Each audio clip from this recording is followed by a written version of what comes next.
This is a fragment of a wall painting. Despite its bright colors and even cheerful mood, it was created in the dark, solitary seclusion of a tomb. No one was meant to see it. No one was meant to admire its beauty. Because for all its colors and brightness, it wasn't made for the living, but for the dead. We know this land as the home of the Great Pyramids, a great civilization that existed for over 5,000 years, a land of kings with immense power and wealth, and also the land of an art form recognized by all. You don't need to be an art historian to know these fragments come from ancient Egypt. Yet while almost everyone can recognize them, few can truly explain why ancient Egyptian art looks the way it does. To answer this question, we must understand the reason and purpose behind it. And when it comes to ancient Egyptian art, one word explains everything. This word is death.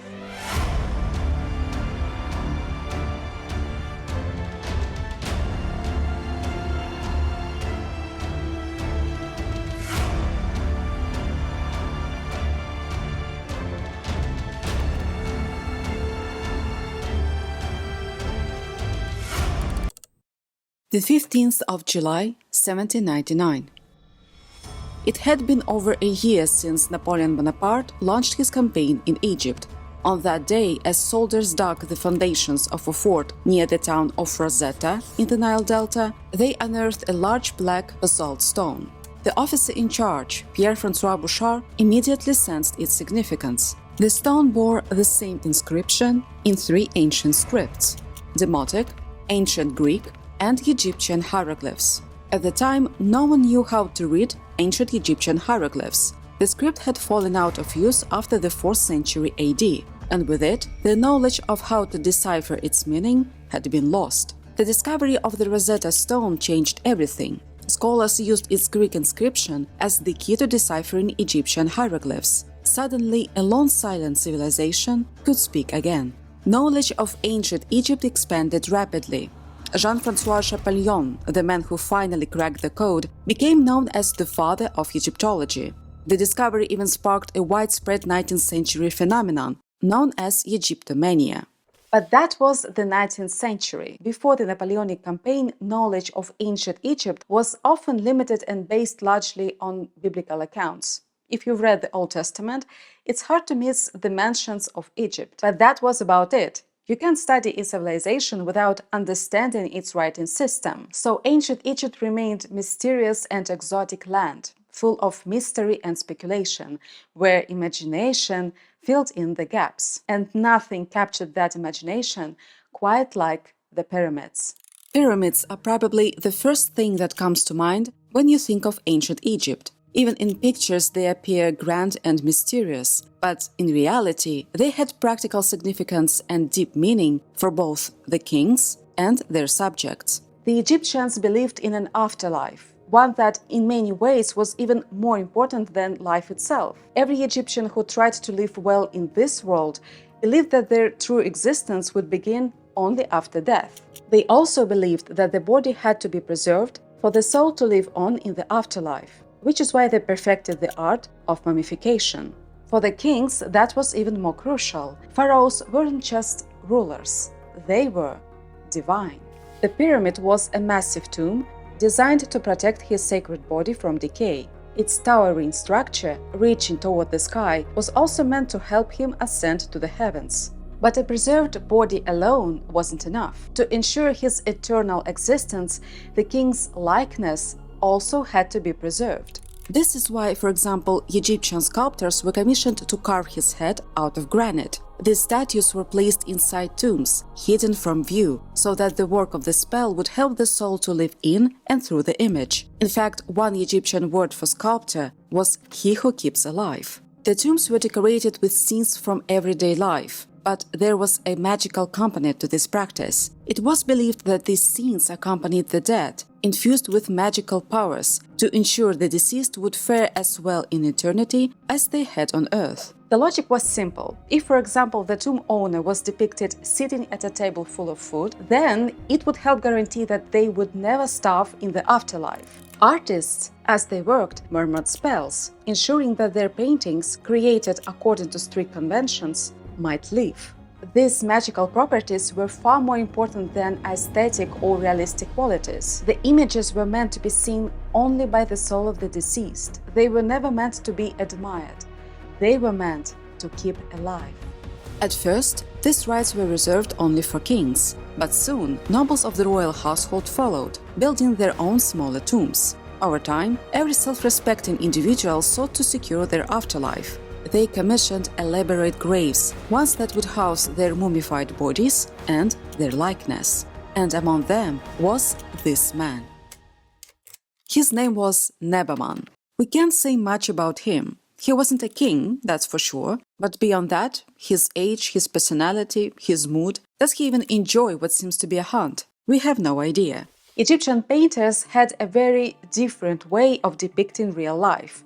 What mattered most was not prettiness or likeness, but completeness. If you painted the deceased with a shortened hand, for example, he would live that way for eternity, and that wouldn't do. So the artist's job was to preserve everything as clearly and permanently as possible. Their method, in fact, resembled that of a map maker rather than a painter. Egyptian artists began by drawing a network of straight lines on the wall and carefully positioning figures along them. They didn't sketch nature as it appeared from a particular angle, like we do today. Instead, they drew from memory. Every form had to follow strict rules, which artists learned from an early age. The goal was to ensure that everything in the picture stood out with perfect clarity. No one expected an artist to be original, and no one wanted anything new. So it's no surprise that over the course of 3,000 years or more, Egyptian art changed very little. So what does this perfect clarity rule look like in practice? Take, for example, another painting from Nebaman's tomb, a garden scene. The shape and character of the trees are best seen from the side, while the shape of the pond is more recognizable from above. For the Egyptians, combining these two perspectives wasn't a problem. The fish in the pond were also painted in profile, of course, because that made them more recognizable than if viewed from above. The same principle applied to the human body. The head is easiest to recognize in profile, so they drew it from the side. The eye, however, is more clearly seen from the front, so they placed a full-face eye within a side-view face. The upper body was best shown from the front, but the movement of arms and legs was clearly from the side. Individual body parts were painted without depth or shading, simply laid down as flat shapes in a single color. The artist's task was only to depict what we might call the core or essence of a person, what remains when everything incidental or fleeting details were stripped away. There was no room for individuality. But at the same time, these rules allowed Egyptian artists to include everything they considered essential in the human form. But an artist's work wasn't just about knowing forms and shapes, but also understanding their significance. It was social status, not reality, that mattered. For example, if a pharaoh or high-ranking official was depicted alongside people of lesser importance, the latter had to be painted smaller in comparison. This distinction applied within family groups as well. The wife was always shown smaller than her husband. Once we grasp these rules and conventions, we can begin to understand the visual language in which Egyptian life was chronicled. All we know about Nebaman comes from what was written in his tomb and what this painting reveals about its owner. Now you can see why understanding hieroglyphs was so crucial in the first place.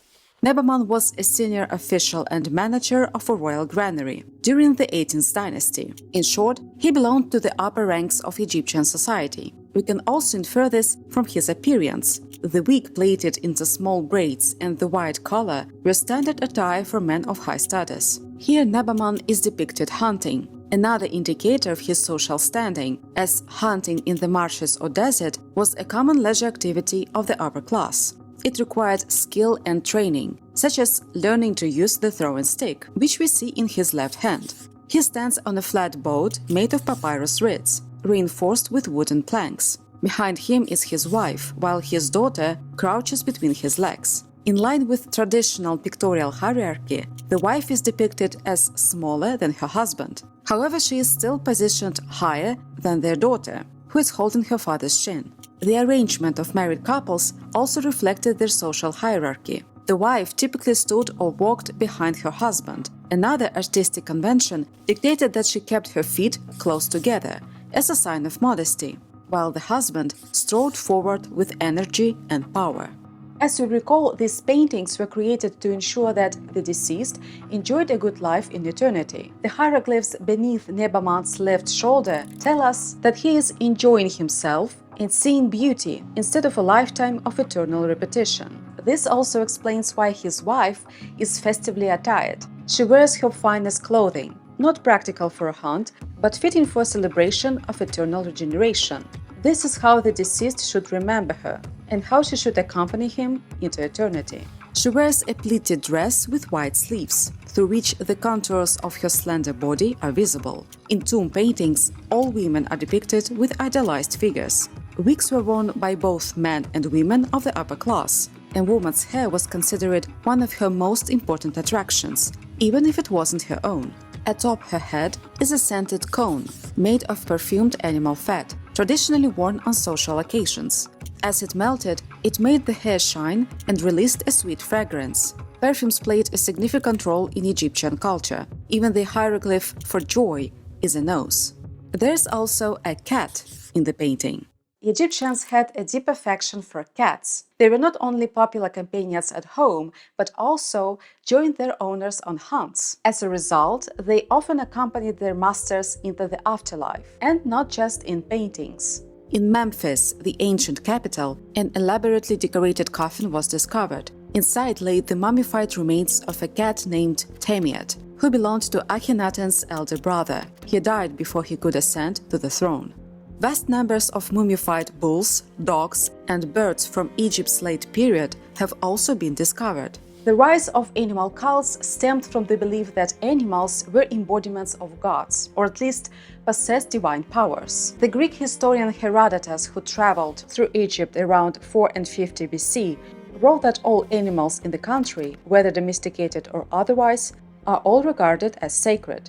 Most Egyptian gods, of which there were a great many, embodied both human and animal features, and some even took entirely animal forms. However, the attributes of Egyptian gods changed repeatedly over the centuries, often varying from city to city. For example, the goddess whom the Egyptians associated with a cat was Bastet. Initially depicted as a lioness, she later took the form of a cat, then combined both. But it didn't trouble the Egyptians, for whom the true form of a god remained an internal mystery. Yet the cat goddess retained traits of the lioness goddess, who symbolized courage and the eagerness to fight and hunt.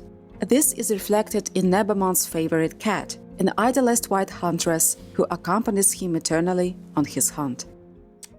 The problem with the Egyptian art was that it existed for a very long time in an absolutely unchanged form. True, new fashions came and artists were asked to depict new subjects, but their way of representing people and nature stayed essentially the same. And yet, when we look at these Egyptian images, we begin to understand the great strength of this approach. One of them is harmony. Nothing in these pictures feels accidental. Nothing seems like it could just as easily be placed somewhere else. The Egyptian sense of order is so strong that even a small variation seems to disrupt it completely. Another surprising advantage is the combination of geometric regularity and keen observation of nature. All natural details are represented with remarkable accuracy.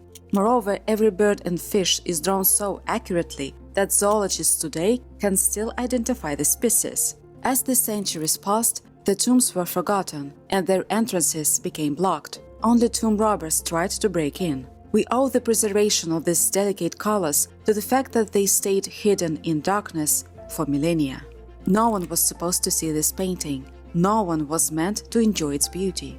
And yet, working in this dark tomb, bound by strict rules and drawing everything from memory, the painter reveals a deep knowledge of nature and a well of creative inspiration, something only a true artist could achieve.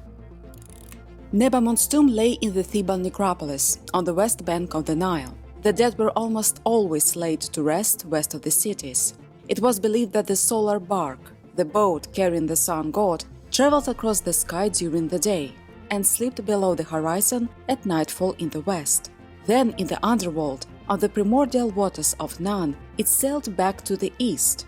The living hoped to join the bark of the gods after death and ascend with it back into the light. According to one theory, this pictorial motif is a symbolic representation of that journey by the dead. The hunt for fish corresponds to the nocturnal passage across none, and the birds fluttering upward symbolize the ascent into the heavens. But the painting also evokes another layer of meaning, one connected to the behavior of the Nile.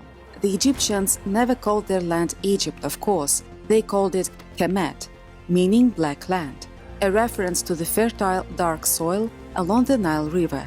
Each year, the Egyptians watched the waters of the Nile rise and flood vast areas of the fertile countryside. The land would disappear beneath the water, only to reappear once the great flood had passed. The shores of the Nile became associated with renewal, and the thick vegetation along the shores take on a mythical aura of fertility and rebirth.